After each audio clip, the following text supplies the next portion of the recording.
Iran এমন একটি দেশ যারা গত ৪০ বছর ধরে বিশ্বের সবচেয়ে শক্তিশালী রাষ্ট্র আমেরিকার রক্তচক্ষুকে উপেক্ষা করে মাথা উঁচু করে দাঁড়িয়ে আছে।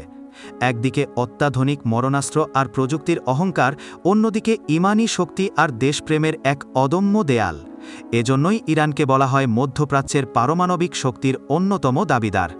কেন পরাশক্তি আমেরিকা ইরানকে এত ভয় পায়, আর কেনই বা ইরানকে বলা হয় মুসলিম বিশ্বের প্রতিরোধের প্রধান কেন্দ্রবিন্দু? অনুধাবনের এ পর্বে আমরা জানব ইরান ও আমেরিকার মধ্যকার এই দীর্ঘ লড়াইয়ের নেপথ্য কারণ এবং কেন এই যুদ্ধ কেবল দুটি দেশের নয়, বরং পুরো মুসলিম বিশ্বের অস্তিত্বের লড়াই। ইরান ও আমেরিকার এই দ্বন্দ্বের মূলে রয়েছে ১৯৭৯ সালের ইসলামী বিপ্লব। সেই সময় ইরান আমেরিকার আজ্ঞাবহ রাজতন্ত্রকে উপড়ে ফেলে নিজেদের শাসন ব্যবস্থা কায়েম করেছিল। একটি ঐতিহাসিক ফ্যাক্ট হল, গত ৪ দশক ধরে আমেরিকার একের পর এক অর্থনৈতিক নিষেধাজ্ঞা ইরানকে ধ্বংস করতে চাইলেও তারা দমে যায়নি, বরং প্রতিটি নিষেধাজ্ঞা ইরানকে করেছে স্বাবলম্বী। আজ ইরান তার ড্রোন প্রযুক্তি এবং ক্ষেপণাস্ত্র শক্তির মাধ্যমে প্রমাণ করে দিয়েছে যে বাইরের সাহায্য ছাড়াও একটি মুসলিম দেশ সামরিকভাবে কতটা শক্তিশালী হতে পারে। ইরানের সামরিক শক্তির মেরুদণ্ড ছিল জেনারেল কাসেম সোলেমানি। ২০২০ সালে অন্যায়ভাবে তাকে ড্রোন হামলার মাধ্যমে হত্যা করলে ইরান যে সাহসিকতার পরিচয় দিয়েছিল তা ছিল নজিরবিহীন। একটি বিস্ময়কর তথ্য হল, দ্বিতীয় বিশ্বযুদ্ধের পর ইরানই প্রথম দেশ যারা সরাসরি আমেরিকার সামরিক ঘাঁটিতে মিসাইল হামলা চালিয়েছিল। এই সাহসিকতা পুরো মুসলিম বিশ্বের তরুণদের মাঝে এক নতুন উদ্দীপনা সৃষ্টি করে। ইরান বুঝিয়ে দিয়েছে যে প্রতিরোধের আগুন জ্বলে উঠলে কোনো সুপার পাওয়ারই নিরাপদ নয়। আমেরিকার মূল ভয় হল ইরানের ভৌগোলিক অবস্থান এবং তাদের কৌশলগত বুদ্ধিমত্তা। বিশ্বের জ্বালানি তেলের ১/৩ প্রবাহিত হয় হরমুজ প্রণালী দিয়ে, যার চাবিকাঠি ইরানের হাতে। একটি সামরিক ফ্যাক্ট হল, যুদ্ধ শুরু হলে ইরান এই পথ বন্ধ করে বিশ্ব অর্থনীতিতে ধস নামিয়ে দিতে পারে।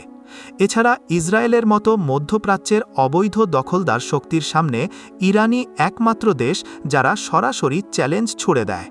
মুসলিম বিশ্বের পবিত্র স্থান আল আকসা মুক্তির লড়াইয়ে ইরানের সরব উপস্থিতি আমেরিকাকে সর্বসময় চিন্তায় রাখে।